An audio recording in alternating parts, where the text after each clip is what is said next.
ଆଜି ସକାଳୁ ସକାଳୁ ଏତେ ଜୋର ବର୍ଷା ହେଇଛି ଯେ ଆମ ଘର ସାମ୍ନାରେ କେତେ ପାଣି ଦେଖନ୍ତୁ, ଆମେ ପୁରା ଜଳବନ୍ଦୀ ହେଇକି ଅଛୁ। ଆଉ ସବୁଠୁ ବଡ଼ କଥା ହେଲା କି ଏଇ ଯୋଉ ବର୍ଷା ପାଗରେ ମୋତେ ଏତେ ଜୋର ଥଣ୍ଡା ଯେ ମୋ ତଣ୍ଟି ପୁରା ବସି ଯାଇଛି, ଯୋଉଟାକି ଆପଣମାନେ ମୋ ଭଏସ୍‌ରୁ ଜାଣିପାରୁଥିବେ। ଦେଖନ୍ତୁ କେତେ ପାଣି, ମାନେ ଗାଡ଼ିର ଚକା ପୁରା ଅଧା ଅଧା ବୁଡ଼ି ଯାଉଛି। ତ ଦିନ ସାରା ଯାହା କାମ ଥିଲା ଅଫିସ୍ ଯାଇ କାମ ସାରି ସନ୍ଧ୍ୟାବେଳକୁ ଘରକୁ ଫେରିଲୁ। କାହିଁକିନା ମାଆ କହିଥିଲେ ଶୀଘ୍ର ଆସିବା ପାଇଁ, ସନ୍ଧ୍ୟାବେଳେ ଗୋଟେ ଭୋଜି ଅଛି। ତ ଆମ ଘର ପାଖେ ଥିବା ମନ୍ଦିରରେ ଗୋଟେ ଭୋଜି ଥିଲା, ଯୋଉଟାକି ଏକାଦଶାହ ଭୋଜି। ଆମେ ଯାଇ ସେଠି ପହଞ୍ଚିଲୁ। ଆଉ ଆନ୍ସିର ଖାଇବା ଆଇସ୍କ୍ରିମରୁ ହିଁ ଷ୍ଟାର୍ଟ ହେଲା, ଯୋଉଟାକି ତାର ଷ୍ଟାର୍ଟର। ଆଉ ମୋର ଥଣ୍ଡାରେ ଗଳା ପୁରା ବସି ଯାଇଛି, କିନ୍ତୁ ସିଏ ମୋତେ ବାଧ୍ୟ କରି ମାମା ତୁ ଟିକେ ଖା। ଯେହେତୁ ସିଏ ମୋତେ ଦଉଛି ତ ତା ମନେ ରଖିବା ପାଇଁ ମୁଁ ଥରଟେ ଖାଇନେଲି। ଆଉ ଏଠି ଆମର ବାବୁ ଦେଖନ୍ତୁ ଗୁପଚୁପ୍ ସହିତ ପୁରା ଯୁଦ୍ଧ କରୁଛନ୍ତି। ମାନେ ପାଟି ଭିତରେ ଗୁପଚୁପ୍ ପଶୁନି, ଜବରଦସ୍ତି ପୁରେଇ ଚାଲିଛନ୍ତି।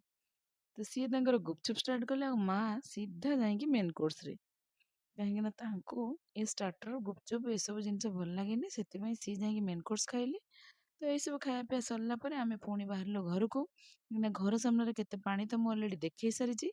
ତ ବେଶୀ ସମୟ ନ ରହି ଆମେ ଫଟାଫଟ ଆସି ଘରେ ପହଞ୍ଚିଗଲୁ।